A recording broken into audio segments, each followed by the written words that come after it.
নমস্কার প্রিয় দর্শক বন্ধুরা, রুমির রান্নাঘরে আপনাদের সকলকে জানাই অনেক স্বাগত। আজ আমি আপনাদের সঙ্গে শেয়ার করছি দারুণ স্বাদের সুজির কেক।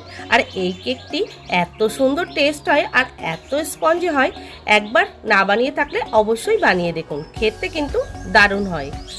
বন্ধুরা, ভিডিওটি স্কিপ না করে পুরোটা দেখারই অনুরোধ রইল আপনাদের কাছে। প্রথমে একটা মিক্সিং বোল নিয়ে নিয়েছি, তার মধ্যে আমি 200 গ্রাম সুজি দিয়ে দিলাম আর দিয়ে দিলাম 2 চামচ মিল্ক পাউডার। এরপর দিয়ে দিচ্ছি 1 কাপ টক দই। যেহেতু আমি এটা নিরামিষ কেক তৈরি করব, ডিম এখানে ইউজ করব না, তার জন্য আমি টক দই দিয়েই কেকটি তৈরি করব। তারপর মিশিয়ে নেওয়ার পরে দিয়ে দিলাম 1 কাপ জল। জলটা পরিমাণে বুঝে দিতে হবে। এরপর খুব ভালো করে মিশিয়ে নিচ্ছি। আমি আরও কিছুটা পরিমাণে জল দিয়ে দিলাম। দেখুন, ব্যাটারটা আমি আস্তে আস্তে মিশিয়ে নিচ্ছি।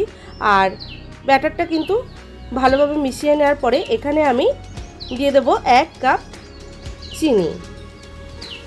চিনিটা আপনারা চাইলে মিক্সিতে গুঁড়ো করেও দিতে পারেন, কিন্তু আমি গোটা চিনি দিয়ে দিলাম। তারপর আবারও মিশিয়ে নিলাম।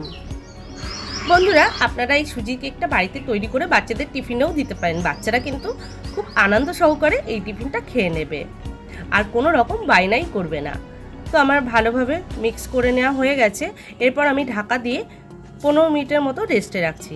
15 মিনিট পর ঢাকাটা আমি উঠিয়ে নিয়েছি। আর ব্যাটারের ঘনত্বটা দেখুন, সুজিটা কতটা জল টেনে নিয়েছে আর ব্যাটারটা কিন্তু ঘন হয়ে গেছে। আর আমার পাত্রটা ছোট হয়ে গেছিলো জন্য আমি বড় সাইজের পাত্রে ঢেলে নিয়েছি। আর এই ব্যাটারের মধ্যে দিয়ে দিয়েছি 1/2 কাপ ময়দা আর 1 চিমটে মতো লবণ, আর দিয়ে দিলাম সামান্য পরিমাণে জল দিয়ে আবারও ব্যাটারটা আমি মিশিয়ে নিচ্ছি। আর এই ব্যাটারের মধ্যে আপনারা চাইলে আটাও দিতে পারেন। আর এই ব্যাটারটা খুব ভালো করে মিক্স করে নিতে হবে। ব্যাটারটা বেশ কিছুক্ষণ ধরে মিক্স করে নিলে কেকটা খুব সফট হবে আর স্পঞ্জ হবে, আর খেতেও কিন্তু খুব ভালো লাগবে। তো আমার ব্যাটারটা ভালোভাবে মিশিয়ে নেওয়া হয়ে গেছে। আর এর মধ্যে আমি দিয়ে দিচ্ছি 3 টেবিল চামচ রিফাইন তেল। আপনারা চাইলে বাটারও গলিয়ে দিতে পারেন। আর দিয়ে দিলাম 1 টেবিল চামচের মতো ভ্যানিলা এসেন্স। এরপর ভালো করে মিশিয়ে নিচ্ছি। বন্ধুরা, আমার আজকের রেসিপিটি যদি আপনাদের ভালো লেগে থাকে অবশ্যই লাইক, শেয়ার ও সাবস্ক্রাইব করে পাশে থাকবেন। পাশে থাকা বেল আইকনটা অবশ্যই প্রেস করবেন। আর ব্যাটারটা ভালো করে মেশানো হয়ে গেছে। আর দেখুন, ব্যাটারের ঘনত্বটা ঠিক এরকম হবে। ব্যাটারের ঘনত্বটা খুব মোটাও হবে না, আবার খুব পাতলাও হবে না, মিডিয়াম ঘনত্বে রাখতে হবে। আর এই ব্যাটারের মধ্যে দিয়ে দিয়েছি 1/2 চামচের একটু বেশি বেকিং পাউডার আর 1/2 চামচের কম বেকিং সোডা। তারপর সামান্য জল দিয়ে এগুলো অ্যাক্টিভ করে নিয়ে ভালো করে মিশিয়ে নেব। আর এর মধ্যে দিয়ে দেব কিছুটা ড্রাই ফ্রুটস। আমি এখানে দিয়ে দিচ্ছি চেরি আর কিশমিশ। আপনারা চাইলে কাজু, পেস্তাও দিতে পারেন বা আমন্ড বাদামও দিতে পারেন। এরপর ভালো করে মিশিয়ে নিলাম। আর যেই পাত্রটায় আমি কেকটা তৈরি করব সেই পাত্রের মধ্যে আমি কিছুটা রিফাইন তেল দিয়ে ব্রাশ করে নিলাম। আর চারিদিকটা খুব ভালো করেই অয়েল ব্রাশ করে নিতে হবে। এরপর যে ব্যাটারটা রেডি করে রেখেছিলাম সেই ব্যাটারটাই আমি দিয়ে দিলাম। তারপর ব্যাটারের বাটিটা হাত দিয়ে আমি একটু ঝাঁকিয়ে নেব, ভেতরে যদি বাতাস থাকে সেটা বেরিয়ে যাবে।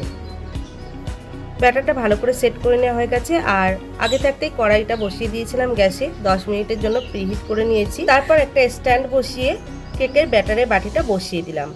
এরপর ঢাকা চাপা দিয়ে আমি 15 মিনিট আগে বেক করে নেব। গ্যাসের ফ্লেমটা কমিয়ে এটা বেক করতে হবে। আমি ঢাকাটা তুলে নিলাম 15 মিনিট পর। তারপর ওপর থেকে কিছুটা ড্রাই ফ্রুটস আবার দিয়ে দিলাম, যাতে দেখতে সৌন্দর্য লাগবে তার জন্য। আবারও ঢেকে আমি 15 মিনিট বেক করে নিচ্ছি। আর এই সময় গ্যাসের ফ্লেমটা একদমই বাড়িয়ে নেওয়া যাবে না, কমে রেখেই কেকটা বেক করে নিতে হবে।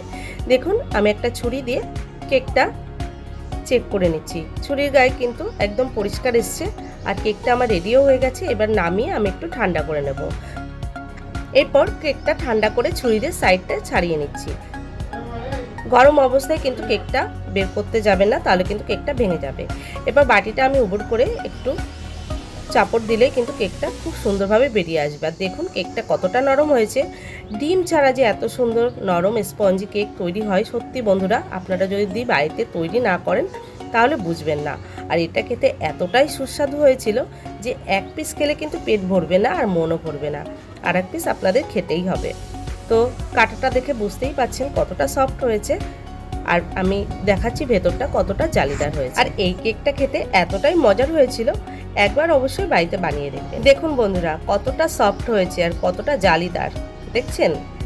তো আপনারাও বাড়িতে তৈরি করবেন তো, আর বাড়িতে তৈরি করলে কিন্তু কমেন্ট করে জানাবেন। আশা করছি আমার আজকের রেসিপিটি আপনাদের খুবই ভালো লেগেছে। ভালো লেগে থাকলে অবশ্যই লাইক করবেন, বেশি বেশি করে শেয়ার করবেন, সবাইকে দেখার সুযোগ করে দেবেন, আর সাবস্ক্রাইব করে পাশে থাকা বেল আইকনটা অবশ্যই প্রেস করবেন। আর ফেসবুক থেকে দেখে থাকলে পেজটি ফলো করে নেওয়ার অনুরোধ রইল। সবাই ভালো থাকবেন, সুস্থ থাকবেন, ধন্যবাদ।